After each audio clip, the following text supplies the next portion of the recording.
No, whatever, like this, the whole resolution that says, like, this preservation. I'm like, I don't know what the fuck they're going to do. But no, it's recording, just so. Oh, oops. I apologize. Wait, we'll make your things now. Jason's our watching person. Jason. It's Jason watching us, so dash it. He's going to come after us. Yeah, there's JB's the critic. Magical JB.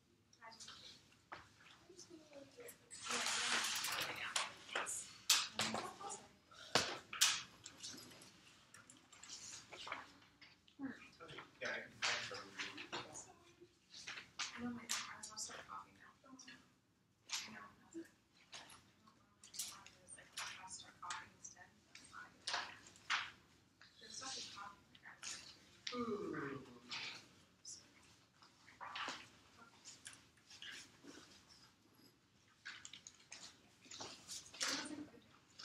Okay, cool, ready? Yeah. I'll read the resolution. The resolution is Oh, wait, this is off time? the resolution is the preservation of freedom of religion does more harm than good. Wait, this. This preservation. Yeah, that's what we're talking about. I said that.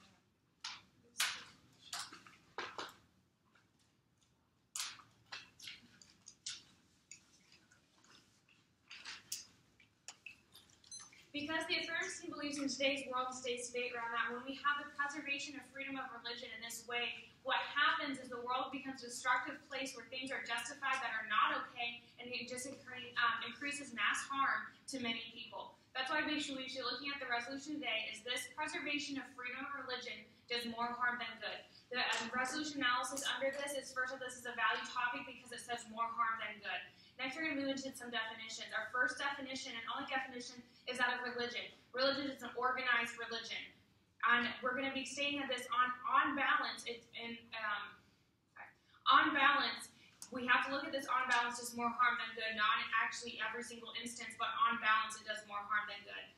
Let's go into our value for this round. Our value for today's debate round is utilitarianism, the greatest amount of good for the greatest amount of people. Let's move into our contentions. Our first contention is that of hate crimes.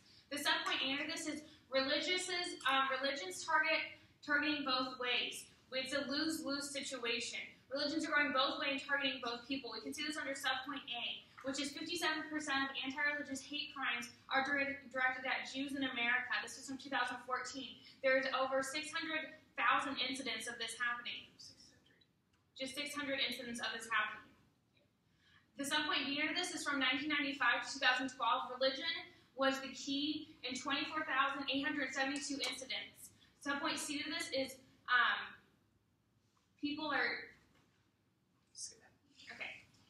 Let's move the subpoint B under this contention. That is both religions and non-religious are being harmed. That means people in these instances of being targeted hate crimes are people who are being harmed are not only people who are part of religious groups, but also ones who are not in religious groups. They're harming everyone around them when they do these things, and they cannot actually target who they're actually going against. That means more people are harmed with the situation than not harmed because of this religious freedom. Let's move down to subpoint C, which is increased dissent and hate. So what we have is an increased dissent and hate, which is an increase of violence that creates a separation and division. Once we have this increase of hate, we have a separation between people, and there's a separation of actually people being unified together. We have more hate in society, and this only increases violence because of this. There's an increase of violence. As you can see in our first examples of how this happens in the real world, there is an increase of violence because of this freedom of having a religious freedom in this way, and there's hate crimes because of it.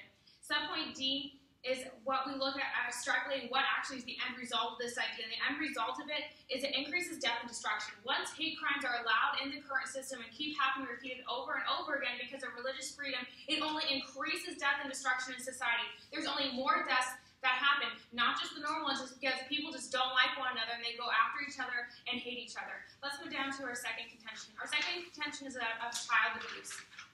The subpoint A looks at examples of this. This first one is that of there's people inside the Christian religion who their last name is Pearls, and they write these books that saying it is okay to physically discipline your child when they are disobedient or just because they do not follow any of your teaching or directions. There's been examples tying them multiple killings of children. One example specifically of a child who was being adopted into this family, and once they were adopted, they were upset at this child, so to discipline them, they tied them up in their barn and did not feed them or clothe them and just left them out there for 2 weeks, and that child ended up dying because of it. This is a huge example of things being taken to an extreme where they should not be taken and is allowed because of religious freedom. My second example under this is in Idaho. In Idaho, they have a state provision that said if deaths are caused because of some religious aspect or a religious person's belief that it's fine, people are allowed to not be tried or put under trial for killing someone else. An example of this is because it directly ties to physical abuse, but beyond physical abuse to just lack of care for someone. One example is a guy named Arian Garden who was he was 15. He died in 2012 because he had extreme vomiting and nausea, which caused his esophagus to erupt. They did not get charged for this, or someone did not get charged for neglect because it was their religious right to not charge them because they thought it was fine to leave him in that position. If we can look at the some point being under this is what happens. What happens is when we allow this to happen, we allow acceptance and justifications of these actions. The some point C under this is once it's accepted, it is seen as normal. Once it's accepted and able to justify things, it's seen as normal inside society, and it's okay to go along this path of hurting people. Let me just answer at the bottom. And what we see, the end result of this is actually increased death and mental harm in children. What happens is children are mentally not the same, and they also die because of this once we have this religious freedom aspect of us being, in this instance, allowed to happen inside today's world. Is allowed to have children be harmed and abused because of Christian religion. Yes? Are these impacts not unique considering that there's already a law? Like, isn't this already normalized? If you look exactly to my example of Idaho, these people are choosing and they are allowed under law not to be put under trial. Yes, there's physical abuse laws, but yeah, we still see physical abuse still happening. Like we look at an example of the Pearl's teachings, that people still follow these teachings, and still people do physical abuse to their child under religion, and nothing actually happens to them. So there's no actual repercussions in today's world. If it keeps continuing, it happens because there is religious freedom under this. Let's move to our last contention. Contention 3 is of mass terrorism. My second point under this is giving examples in this. The first one is that of ISIS. We can look to ISIS as being a very large group of who, because of religious beliefs, go off and attack people and kill people. An example of this is the Paris bombing, which is a huge ordeal and killed many, many people because of one person's belief and then one person's choice to do a suicide bombing. Another example of this is in San Bernardino, where this family was directly tied to being part of ISIS, and they also went and bombed and killed many people inside their office because he didn't like them, and he thought this was a good idea because the law would allow it to happen. This is, we can also see that 70% of deaths happen from terrorism inside Muslim countries. So the majority of these deaths are because of Muslim issues inside Muslim countries. Another example is that of the Florida shooting. The Florida shooting is another example of someone who was religious and claiming to be a Christian and went to a side of a gay bar and a gay club and went and killed people because he did not agree with what their actions were. Another example of this is the manure bomber in Texas who was a Christian who went and bombed a state building because he was a Christian. Let's move down. I'm sorry, I don't have time, and it's productive time at this point. And another example, let's move down to what the actual antithesis of the idea is once we have this allowed inside society, there's only an increase of terrorism because it's allowed and it's okay in this instance to have terrorism being valued because of religious freedom. When these people are allowed to express themselves religiously, anything is acceptable to do. And that's the boil down today's round. When we have harm done to people because someone else's beliefs is different from theirs, that allows it to be okay because of the preservation of freedom of religion does more harm than good. Okay, we're just going to go 2 off on case number 101. Okay.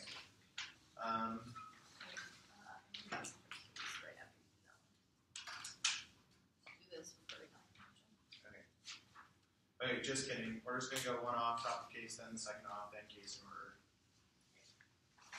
Okay. Alright. Starting the time. Drop my pen. Let me grab that.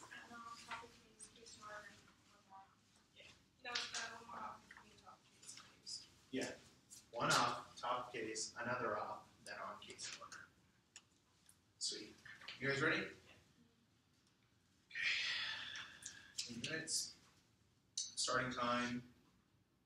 Now, first, burdens press 1, the preservation in the resolution means the affirmative must show how the specific preservation alone directly caused harm in their case. 2, freedom of religion means that all religions in their case, so they must be talking about an instance that encompasses freedom of all religions doing more harm than good. 3, more harm than good means that they should show how this preservation of freedom of religion did significantly more harm than good, not just on balance.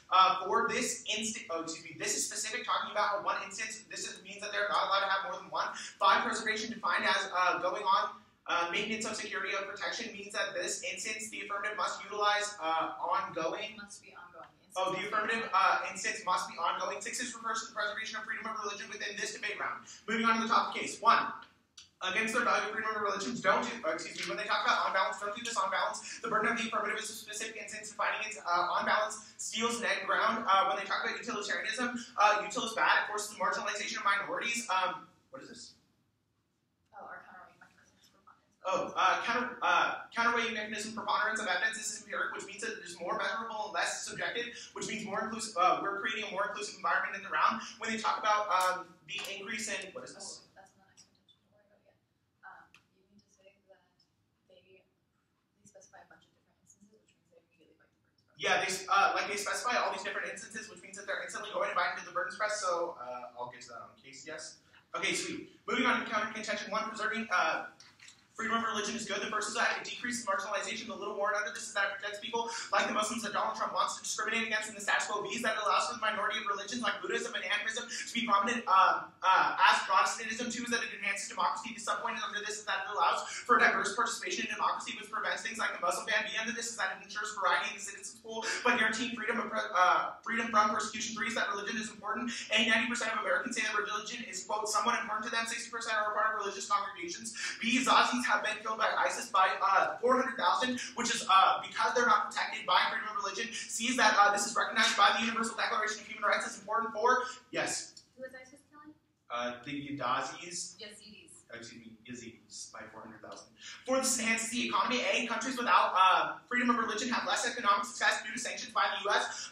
For example, North Korea, Iran, and Burma all have economic sanctions because they don't have freedom of religion, which reduces their economic output. 5, this reduces corruption. A Pew Research Center says 8 out of 10 most corrupt countries in the world lack religious freedom. 6, it engenders peace. It engenders peace. And this is that reducing religious violence and conflict by protecting diversity, which prevents things like the conflict that's happening right now in Egypt because they don't have freedom of religion. 7, it fosters respect. 84% of the world has faith, according to the Pew Research Center, and 16% doesn't. So when we protect both beliefs, we force respect among both groups. Moving on to the on case. So first, addressing and talking about how this will increase in dissent and hate, and how this leads to death and destruction. Turn death happens from religious persecution more than it happens from religious freedom. Look to the Yazidis, where 400,000 people have been murdered. We quantify exactly how many people have been murdered where the opponents don't. Not only that, but look to World War II when 20 million Jews lost their lives to religious persecution, especially when they bring up Jews in the affirmative case. You can look to the negative, where people were specifically murdered, Jews especially, by 4 million because of a lack of religious freedom. So you're going to prefer us on empirics because we have more specifically talking about numerical values of why people are being persecuted and why people are suffering from lack of religious freedom. Next. On to the counter contention 2. 1. Wait. What is this? This is on case? Oh, just kidding. Okay. Okay, on to the counter contention 2. First of all, this is not unique. When they talk about child abuse, it's happening right now in this quo, regardless of religion. Just because we monitor religion doesn't mean child abuse is going to go away. Religion isn't the only factor for child abuse, but even if you try and substantiate religion as one of the factors, it's not unique because people will still just do this in the privacy of their own homes as they do it now. They're not going out in the public and saying the reason they're beating their children is because of their religion. Going on the impacts when they talk about how this will lead to an increase in death.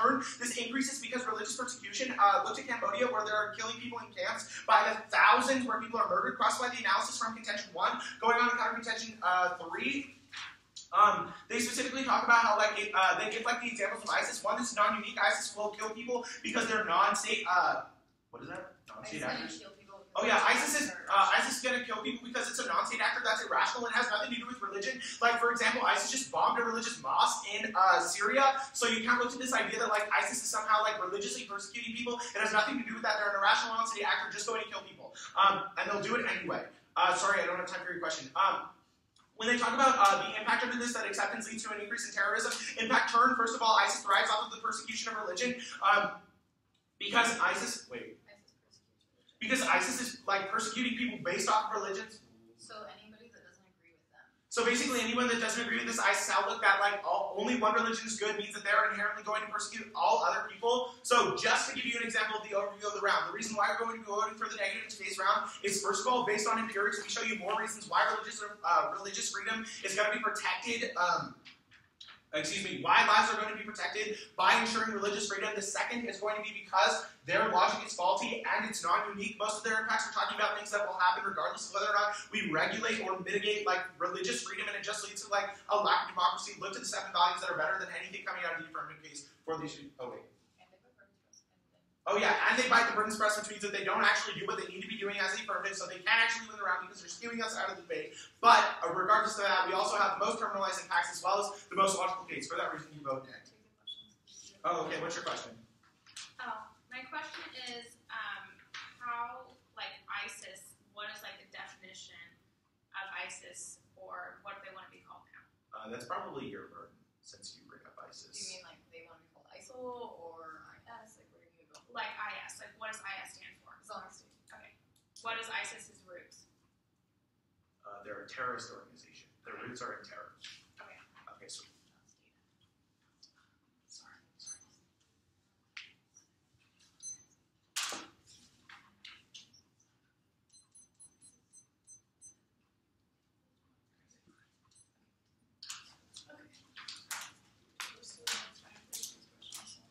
Okay.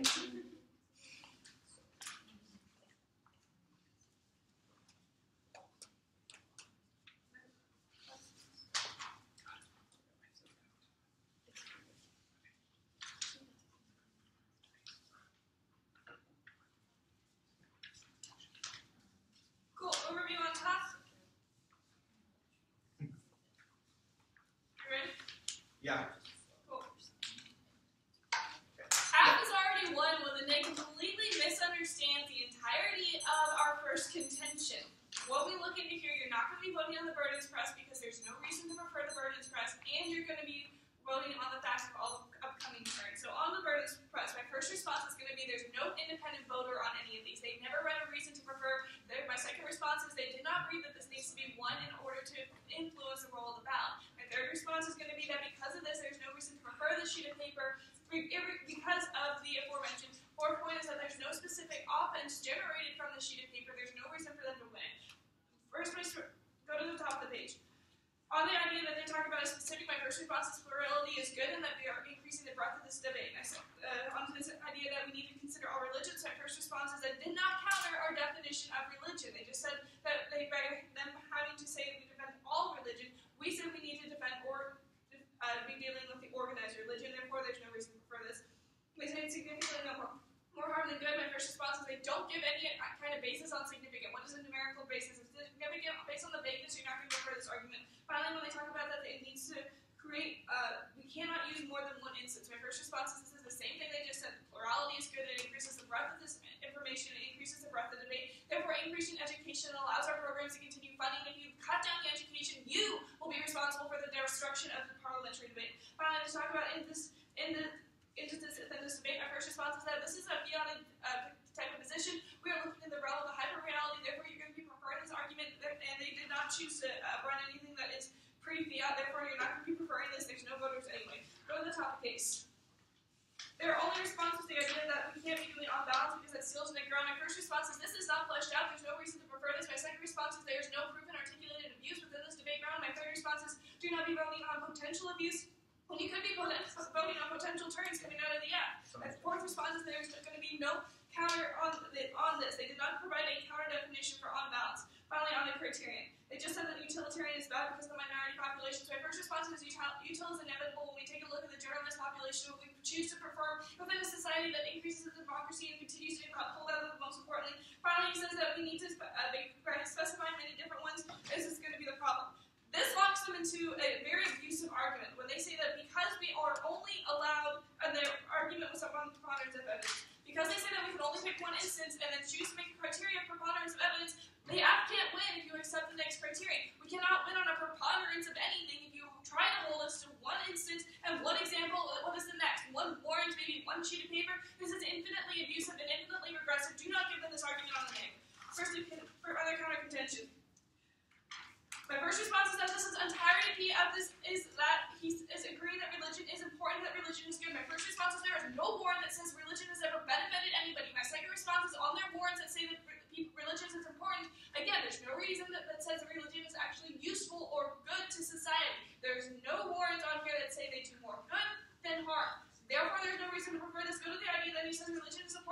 response is religion is a problem based on the empirical evidence presented to you by the affirmation. The second response is he's talking about that ISIS is killing and people are dying. People are dying because of the religion. They're dying because they are a religion outside of ISIS. Therefore, it is talking about this, turning this example on the basis of economy. Turn this argument because when we were talking about this, that in a world without religion, we would be seeing a world without these sanctions. Therefore, this would be generating no problems in that, in fact, we'd be fixing it.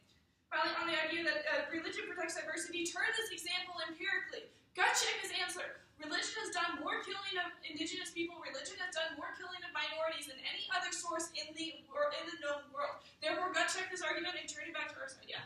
On the very last stat, they give 80% of the world has faith. It says 16 does not. That doesn't deal with religion. It's just people say they have faith. Oh yeah. So they're not proving the majority of the world actually has. And they're not proving anything about religion. They're just talking about faith. Therefore, they're not going to be using this as a warrant in that analysis. I'll take your question. Yeah, did God kill all these people, or what do you mean by religion killed people? Go to the topic case. Go to organized religion. So you mean that the people in the religion killed them, not religion itself? They killed them based on the religion. So since based on the religious text they follow, that's why they kill them based on their religious text. But first, on to the first contention. They entirely misunderstand this. This entire contention is dealing with whether you are religious or whether you are not religious. You are being harmed based on the existence of religion. There is more harm being done to you than good being done to you because of the existence of freedom of religion. That is the entirety of this contention, and this is where you're going to be voting on first. So on this idea where he tries to turn that says it's a persecution of religion, turn it back. That's exactly what we said out of the PMC. The fact that people are being killed because they are a certain religion is generated because of the fact that religious freedom is going to be the end-all, be-all, and that is what's causing this. On to the idea of child abuse. His first response is not unique. No. My response is that there are very specific instances of child abuse being linked directly to religion.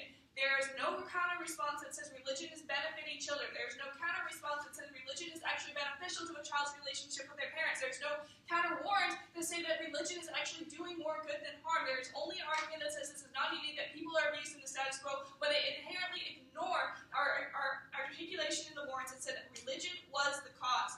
And when they drop the idea that Idaho has a specific provision that makes it illegal, that is going to be where you're voting on today. But put a star next to that argument because this provision in the American law right now is why we say that preservation of freedom of religion is going to do the most harm than good. Their only other response on this is that they're talking about religious prosecution. Again, turn that argument back to the app. We're saying that prosecution based on religion is actually included in the problems. Yeah. Are you saying that there's provision in the law code saying that child abuse is cool if you're religious? Yes, that is exactly what came out of the PMC, and that goes dropped by the LM. When we say that there's a provision that says there's religious exemptions based on religious practice, that is the problem. Finally, on the sheet on mass terrorism. Again, his first response is not unique. That's not true. We're talking about here is we are saying bringing up very specific examples of cases where religion was directly responsible. When we have a phone call that was just released a month or two ago from the Orlando shooter that pledged his allegiance to ISIS, which is an Islamic, which is a religious organization, that is the link that they're choosing to ignore when we say these specific examples are from religious root.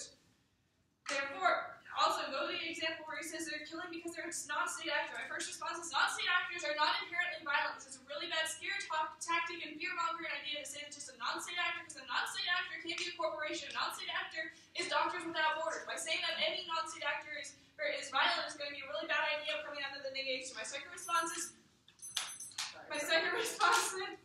Yeah, 40 seconds? Yeah, you're fine. My second response is that because they are killing people based on their religion, look to the Christian genocide and the Armenian genocide. When we are taking a look at the fact that the people are dying because they are a religion, and people are dying because they're not the right religion, that is the world that the affirmation is trying to argue. Finally, he talks about that ISIS is thriving, and it's because of a persecution of religion.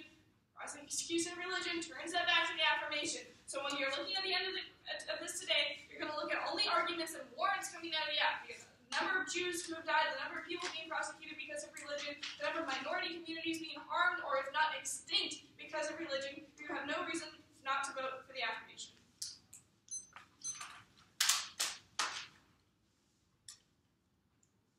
Alright, so we're going to go, I think it's the same order that y'all went, but it's the Burton Express, the top case, and then we're going to go, no, it's a little bit different. So Burton, and then all the way through case, starting with top case, And then we're going to go on to the counter contention. Last. Yeah.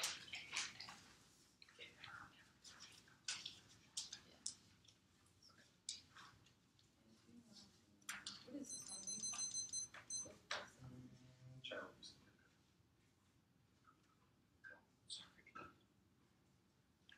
It's terrible word. Let's see. I have to do so much. It's ridiculous. These words. What's the order? Case in order. 1, 2, 3. Alright, starting off on the burdens press, you're going to extend burdens press 1 and 3. The first one is that this preservation in the resolution means the affirmative must show how the specific preservation alone directly causes harm to their case. They do not do this. They don't specify one instance of this. They decide to define it as multiple different instances, which is why this is going to be harmful, because they then get access to a bunch of different impacts instead of just specifically talking about one instance, which is what the resolution calls you to do, which means that they then get to say that all of these harms are caused by a bunch of different things, which just doesn't make sense. And like the resolution alone says this preservation does more harm than good. So by going outside of the resolution, you are negating what the framers intended, the resolutional integrity of the round, which means that they need to lose because they are dropping this burden of the affirmative. They don't argue sufficiently on this, and you have to float across. Go on to the third one, where we say more harm than good means they must show how this preservation of freedom of religion did significantly more harm than good, and not just on balance. This directly counteracts the on balance definition on case. They say that we don't provide a counterweighing mechanism. However, this is our counterweighing mechanism in the burden sheet, where we tell them they cannot go on balance when they say more harm than good in the resolution. It's not us saying that like you have to do this. It's the resolution telling you you have to do this. And at the point that the negative only has the resolution to go off of in the round means that you have to prefer this, because that's the only way that we have any sort of ground in this round. If you allow them to get away with this, which is basically murder in this round, because they get to just do whatever they want whenever they want in the round, it's a precedent that will collapse debate, because negative teams won't show up anymore, because negative teams just lose every time because the affirmative gets to do whatever they want in the round, which means the debate is going to collapse because teams will just go 50-50 and not want to show up. Which kind of sucks, because I really like this activity. So you're going to flow those across. These are direct reasons to vote for them. Genevieve tries to say that we don't have a voting issue on this. However, a burdens press means that this is the burden the app must uphold. So when the affirmative literally drops their burden, it means that you have to vote for the negative, because there's no other option when the affirmative drops their entire burden. We have several of these. They meet some, but they just don't meet these two, and there's not enough arguments on them. So extend them 1 and 3. Those are two different reasons you're going to be voting for us. Go on to case. So they try to tell you first that we don't have a counter definition for on balance. Look to the burdens, where we tell you exactly why. Also, they try to say that it's abusive. It's not us that it's abusive, it's the resolution. So if you want to fault anybody, you can fault the people who created the resolution or the tournament directors or whatever, but like it's not us. We're not the ones that created the resolution. We're not the ones who set up your burdens. It's literally coming straight from the resolution. It's the only thing we have to go off of. So cross-apply all my analysis from the burdens press that we just talked about. Also, they say that the affirmative can't win if we hold them to one instance. Same. It was the resolution that happened. That's the only thing we can hold you to. You're literally asking us not to hold you to the resolution, which is the only thing we have to go off of in the round. Like, I'm sorry, I'm not going to let you get away with that. So you have to hold them to the resolution. It's the only way that this round is fair. Also, preponderance of evidence is better because it's more inclusive. They have no other argumentation on why this isn't fair or why it's not more inclusive, which means it's more preferable. Also, we're still winning on the util anyway, because it's more beneficial for people to have freedom of religion than not, because more people die from persecution of religion than from having freedom of religion. So, we're going to the next one. And then on the hate crimes contention, they try to tell you that people, like basically, let's just break this down. They continually tell you that people are dying from freedom of religion. That's not true. People are dying by being persecuted for their religion, which directly counteracts freedom of religion. All of the people they bring up that are dying from religion are dying because their own religions are being persecuted. If they existed in a society that allowed freedom of all religions, they would not be dying from their religion. They are dying from non-state activism, and they are dying from vicious people prosecuting them for their beliefs. If you allow freedom of religion to happen, then they are going to live because they actually get to be respected for their beliefs instead of persecuted, dying, being tortured and raped like the Yazidis by ISIS. So their entire dissent to hate contention doesn't stand. Go on to the second contention of child abuse. They say that child abuse is happening directly from religion. Again, you can extend the non-unique, where we say that it's happening in quo regardless of religion. They try to tell you that there's some sort of a provision that allows for child abuse to be happening. That just doesn't make sense. Like, let's just check this argument. The United States doesn't have any sort of provision in the law code that says, like, yeah, it's totally cool if you abuse your children because you're Christian or because of your whatever religion. That literally really doesn't happen. That's why the FBI has certain undercover raids that go inside cults and different, they're called cults, right? That's what I'm thinking. Like religious cults, in order to check on the well-being of the children in these cults, to make sure that they're not being abused, to make sure that the women aren't being abused. Like, that literally goes against everything in logic. Like, gotta check that argument. It doesn't happen. So that means that you have to refer the non-unique on child abuse is happening in the school regardless of religion, so it's going to continue to happen. And you have to look to the turn that they didn't put any other offense on because death is happening because of religious persecution, not because of religious freedom. And look to our evidence of Cambodia, and others. Hi. Was the case to get an extra dry erase? It's very possible, not possible.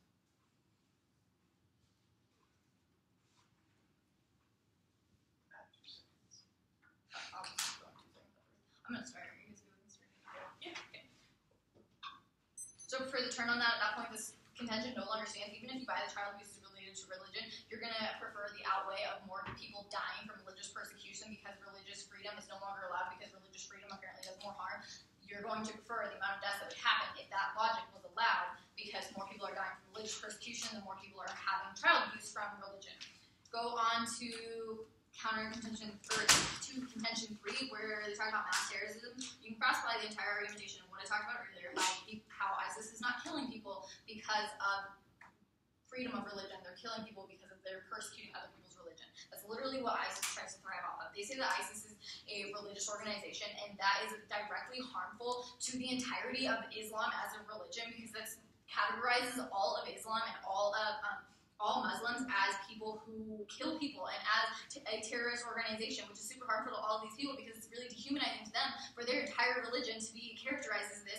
And that's why we have hate crimes in the United States, because people are like, oh, you're a part of ISIS just because you're in Islam. That doesn't, that allows for a bunch of violence to happen to minorities and a bunch of violence to happen because people aren't accepting of religions and don't actually do the research into what religions are, which means that this is a direct turn to case because they continually try to tell you that ISIS is killing people because of freedom of religion. That's just not true. If there was freedom of religion, ISIS wouldn't be killing people. Genevieve spends a lot of time trying to say what's not there, which fails to see what actually is, which is our direct turn on saying that ISIS thrives off of people. Cool. Go to the next one, where the counter contention.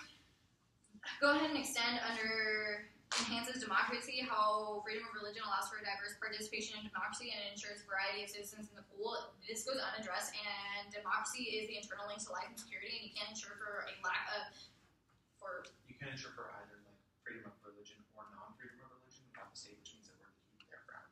You can't secure for not having access to freedom of religion or freedom of religion without the state. Like, the state has to be there, which means that we are the key to having ground.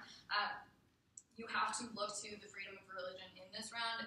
Next, you can extend how 90% of Americans say religion is somewhat important. This is literally important to 84% of people in the world. 84% of people in the world, which means that you need to look to these people who are saying that religion is important to them. That's 84% of people that would be persecuted because of their religion if freedom of religion doesn't exist. Also, flow across 400,000 Yazidis that are being killed by ISIS because of religious persecution, not religious freedom. And they try to say that religion has done more killing. This is not response violence. It has nothing to do with religion and the economy. People are dying because of religious persecution. Also, they try to say that ISIS and corruption from the government is like Syria, but what is your argument? We're stopping ISIS for solving. We're stopping ISIS because of freedom of religion. Okay. We're just gonna go burden press, case learner. Yeah, burden press, F, and then we're gonna do counter contention last.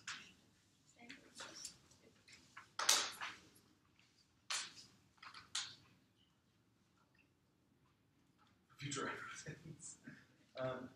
Okay. Holy lack of kicking, though. What? Holy lack of kicking. Okay. Yes. Okay. Okay. 4 minutes. Yeah. Whoa. You and Genevieve were matching. Hold on. Yeah, that's what I said. I said that earlier. Can I take these? Yeah, switch partners right now. What? I'll switch partners right Okay. now. Okay. Actually, me and Taylor are matching. Okay. We're gonna go. Just kidding. We're going burdens press, counter contention 3. Or counter contention 1. Just kidding. The only counter contention. I was like, I missed 2. Yeah. Okay. Oh, Group. Okay. press, counter contention 1, everyone ready? Yeah. 4 minutes on the clock, starting now. So, one of the first reasons why you're going to be voting for the negative team is because of the first burden press. My opponents talk about how there's no offense coming from this burden press because we don't specifically talk about why it's a voting issue.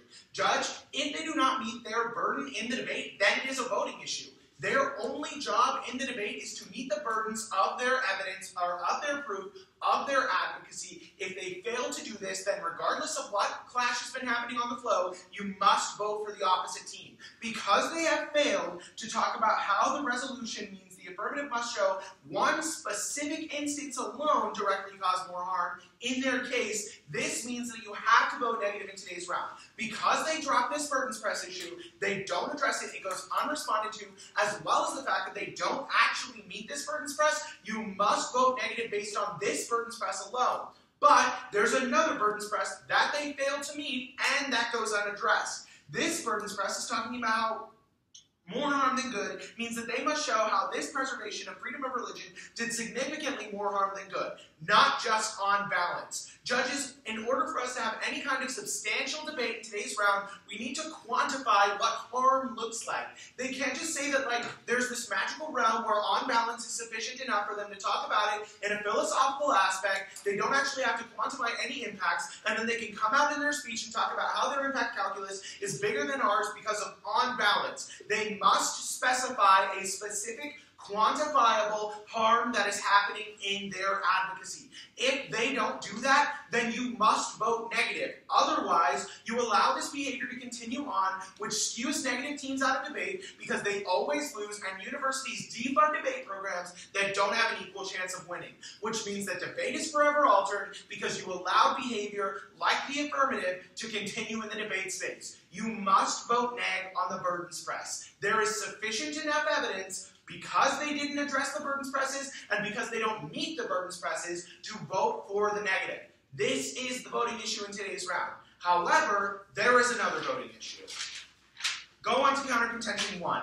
They drop virtually every point in counter contention 1, meaning that even if you don't buy the burdens press, you can vote off of counter contention 1 just because of the amount of negative offense being unaddressed by the affirmative in the response. So let's talk about what goes unaddressed. The first point is that they drop the fact that freedom of religion enhances democracy, meaning that they can't actually ensure that a state will exist to regulate freedom of religion, whether it be there or not be there, meaning that the negative is key to affirmative ground, and they concede this point when they don't address it. So you can flow this through, there's no way you can vote affirmative. Second, they drop the fact that according to 84% of people, freedom of religion is important. 84% of the world adheres to some form of religious belief. And yet they get back up in their speech and say that we don't provide sufficient evidence to say that religion is important to anyone.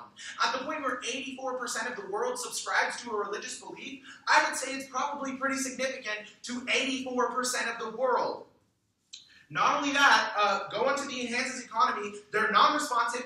The economic benefits are a unique advantage to the reason why you should be voting negative. Also, when they drop reduce corruption, we saw for this whole ISIS impact coming out of the affirmative because we're reducing corruptions in regions like Syria where ISIS evolved from because of lack of religious regulations. So, just to be clear, judges, you have several places to vote for the negative. The 2 places on burdens press and the counter contentions. The burdens press is the only way the negative has any access to the ground of the debate, and they, at the point where we turned all of their, contentions and they're non-responsive, there's no way you can fill out an affirmative ballot in today's round. Thank you.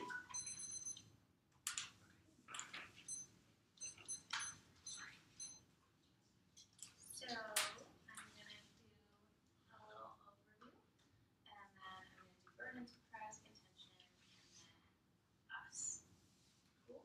Sweet. The reason we're going to be voting affirmative HM in today's debate round is for the sole point is that we win at the point where their evidence or their contention does not provide anything specific to religion whatsoever, where it just talks about faith in general, where it doesn't say anything specific to religion.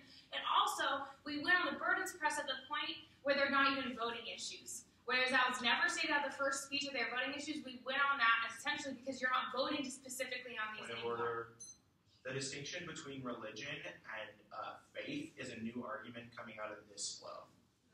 Look to the actual flow of our definition first, as when we define religion, and you can agree with this because you didn't give a different one. That's organized religion. No, on the bottom of their counter contention, I made the distinction. You said they have faith, not they Yeah. On the bottom of counter contention, Genevieve pointed out the fact that you say 84% of people have faith, not religion. We point out there's a difference between these two things. Cool. Under consideration. Okay.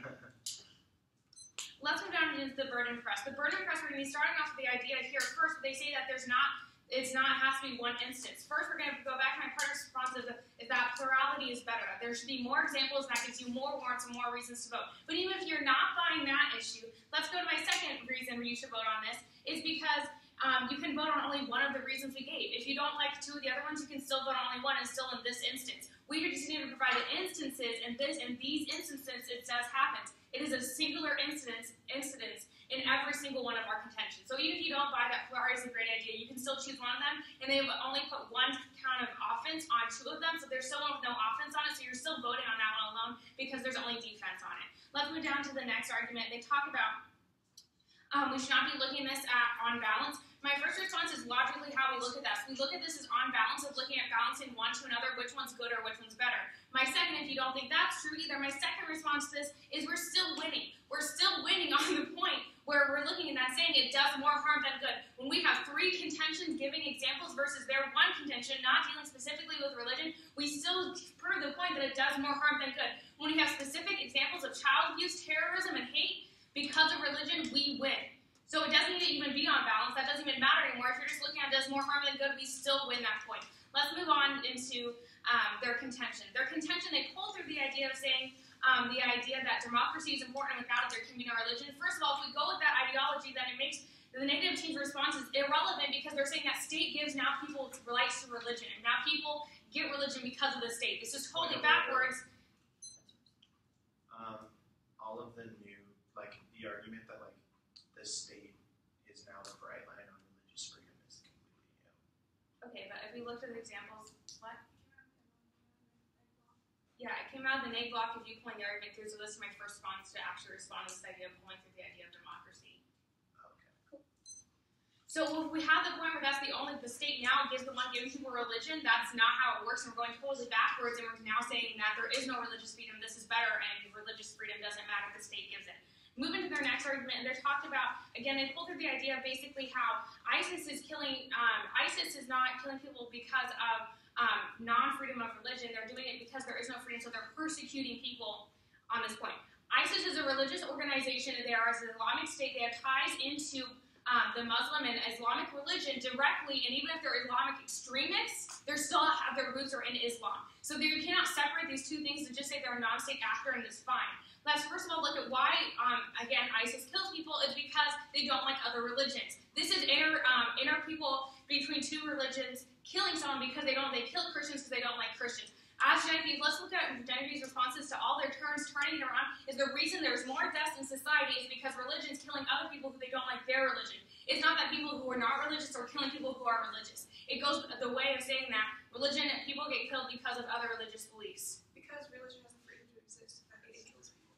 Because religion has the freedom to exist, it kills people. That is what the point boils down to. Also, pull through both the Genevieve's turn of saying that a world without religion would fix this, and also the other turn of that religion kills more. They did not address these turns whatsoever. They still stand on this contention, so there's offense on and defense on this. They didn't address the offense, so you should be voting and flowing this to the affirmative team. Let's move down to they say they brought up again to the point that 84% the world has faith and 16 does not. Again, let me put the point out that this is faith.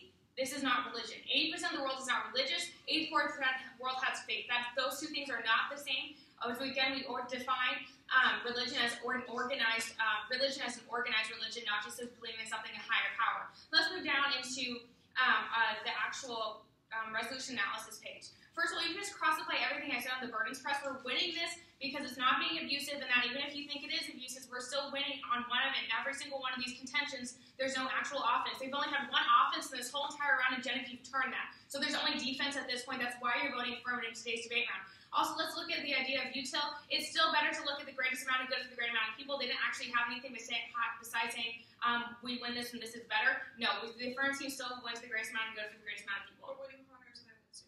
And we're also winning preponderance of evidence because we actually have evidence and with specific examples, unlike the negative team. Let's move to our contentions. Basically, our contentions all boil down to this idea.